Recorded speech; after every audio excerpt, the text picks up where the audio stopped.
Welcome back. Did you find things in our last study a little interesting? Maybe it did for you what it did for me. It set me free. You see, I spent most of my life trying to do things right. I tried so hard to be perfect, but all I ever seemed to experience was disappointment and condemnation.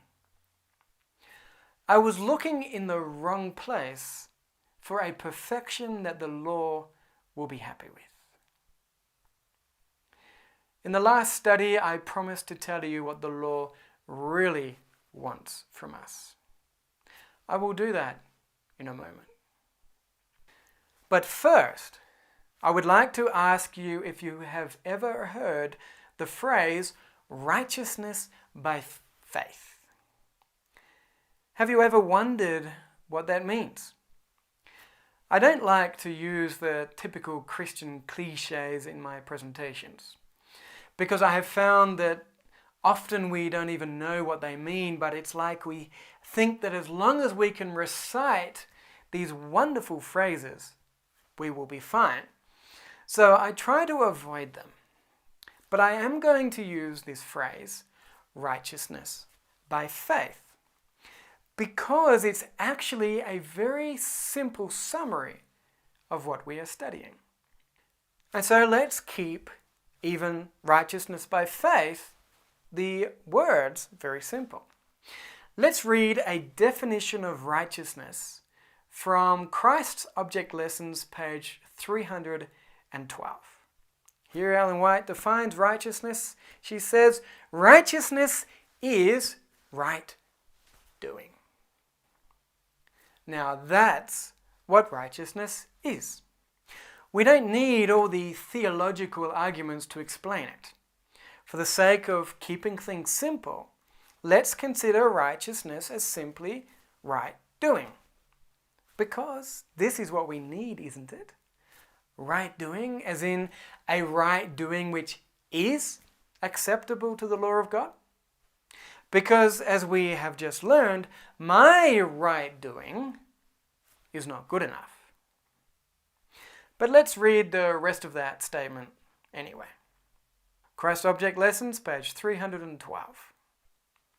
Righteousness is right doing, and it is by their deeds that all will be judged. Our characters are revealed by what we do. The works show whether the faith is genuine. And so, if righteousness is right doing, let's think of righteousness by faith as right doing by faith. If we think of it like this, it will actually make a lot of sense. Come to Romans chapter 14, verse 23, and let's read the last part. Whatsoever is not of faith is sin. Whatever works we do that are not the result of faith is sin. It is by faith that right works that are acceptable, come into our life. And so it is right doing by faith. If our works are unacceptable, then what must faith do? It must bring someone else's works into our life. And whose do you think that is? Check out this verse here in Isaiah chapter 54, verse 17. Reading just the last part. This is the heritage of the servants of the Lord, and their righteousness is of me, saith the Lord. Their what? Their right doing is of me, God says. God here is saying that He will provide us with His own right works. He knows that our works are not good enough. And so he says, I will do the works for you. Are his works good enough?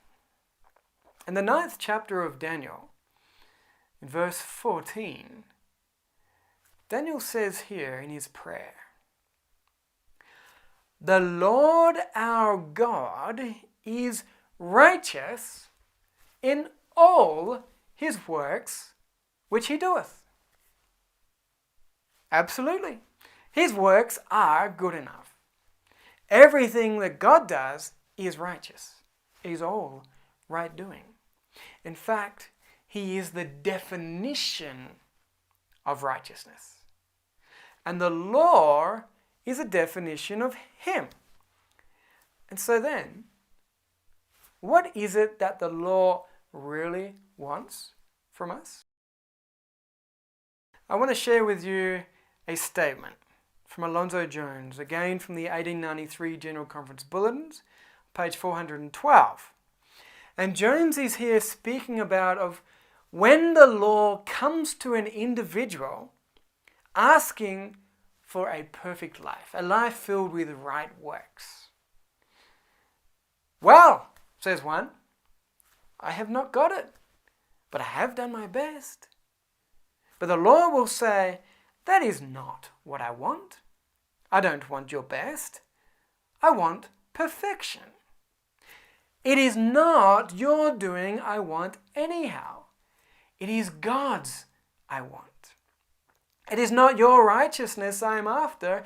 I want God's righteousness from you. It is not your doing I want. I want God's doing in your life. This is what the law says to every man. You see? This is what the law wants.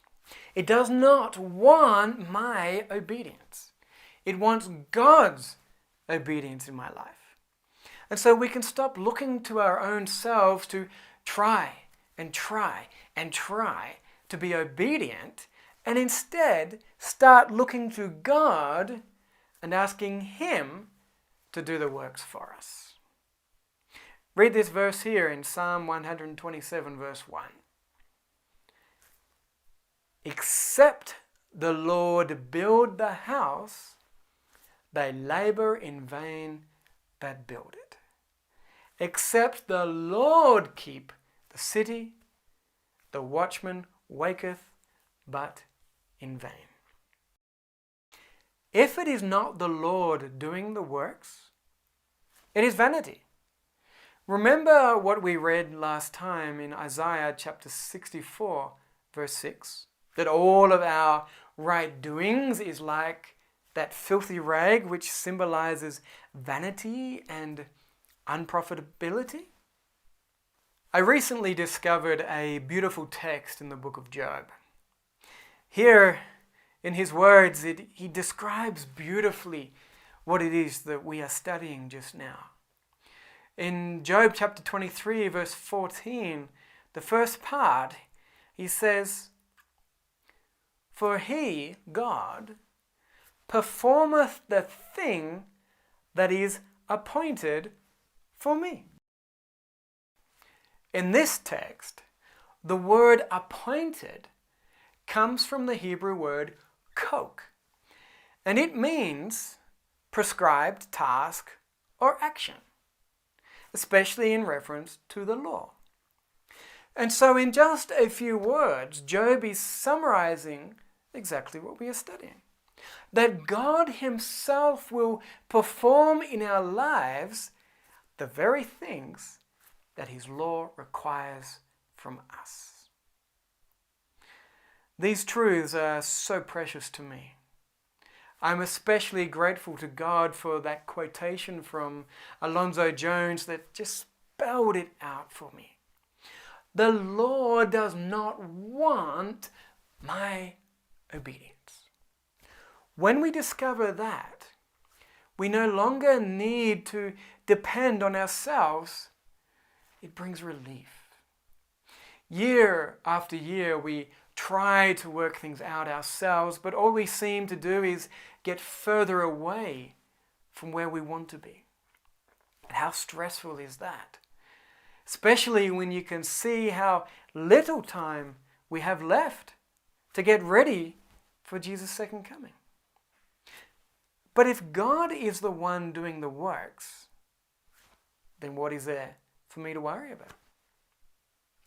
Absolutely nothing. Another beautiful verse here in Isaiah chapter 26, verse 12. Lord, thou wilt ordain peace for us, for thou also hast wrought all our works in us. How many works? All our works. And this is God's gift of peace to us. He doesn't want us stressing and worrying about anything, not even our salvation. Because if we will just let go and let Him do the works, then we have everything that we need for today, everything we need for the time of trouble tomorrow, and we have a perfect obedience in this time of judgment that the Lord is very happy with. One thing I love about this reality is this. There are many things in our lives that need to change. And many times we worry about what our family or our friends might think when they see us changing our diet or the way we dress or anything else that God wants to do in our lives.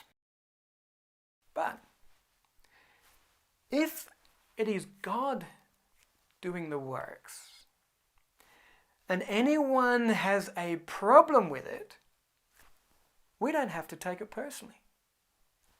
I didn't do it. If they have a problem, they can go and talk with God about it, because He was the one who did it, not me.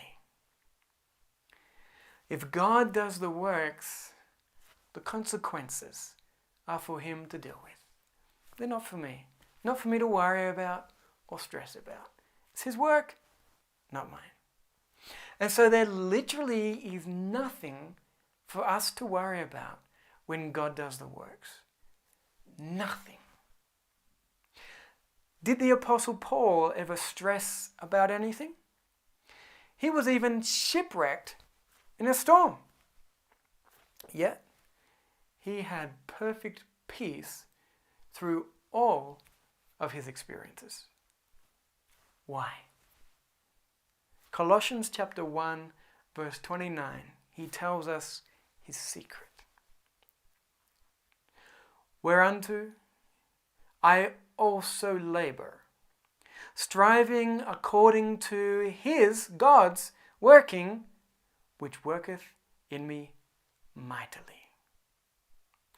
Apostle Paul never stressed about anything because it was God doing the works in his life. He simply said, Lord, you do it, because I can't. And God said, I would love to. Sometimes I wonder how many times God has had to watch me make a mess of my life. And He's been standing there wanting to do the works for me, and I say, nah, I can do it. And so I go and make a mess of it. And then He says, I will clean it up for you. And I say, nah, I can do it.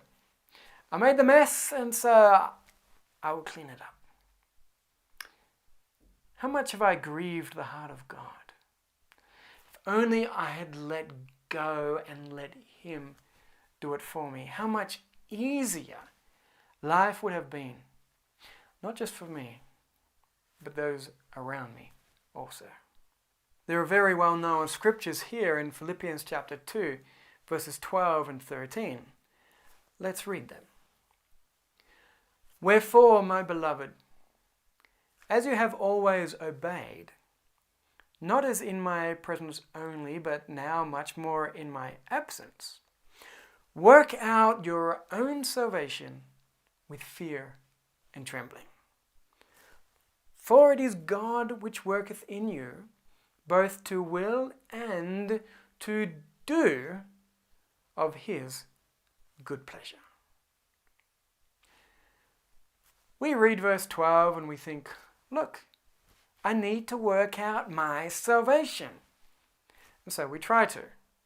And is it not with fear and trembling, constantly trying, constantly failing, constantly under the fear of condemnation? But we forget verse 13. It is God which works in us both to will and to do of his good pleasure. The fear and trembling that it is talking about in verse 12 is the fear that we will be doing our own works. When we awake in the morning, our very first prayer should be, Lord, don't let me do my own works today. Please, can you do it? And this needs to be our heart's prayer constantly through the day, moment by moment. Whatever needs to be done that day, putting on our socks, brushing our teeth, or meeting some huge trial in the workplace. And especially battling this war against sin. You do it, Lord. I can't. And God loves to do for us the things that we cannot do for ourselves. He does not want us stressing about anything today or worrying about anything tomorrow. He wants us to have peace, even in the time of trouble that is ahead of us. And so he is offering us his own works as a gift. Moment by moment, let go of our own selves and let him do the works. Righteousness by faith is simple. It is right doing by faith. Only God's works, not my works, are acceptable to the law of God. And so faith must bring into our practical reality the perfect right doing of God. In our next study, I want to illustrate these things in a very powerful way. I will show you that after thousands of years, we still have not learned from the mistake that the Israelites made in the wilderness. In fact, we will see that we have not even learned from the mistake that Satan made when he was in heaven. Continue with me on our journey of discovery. I will see you next time.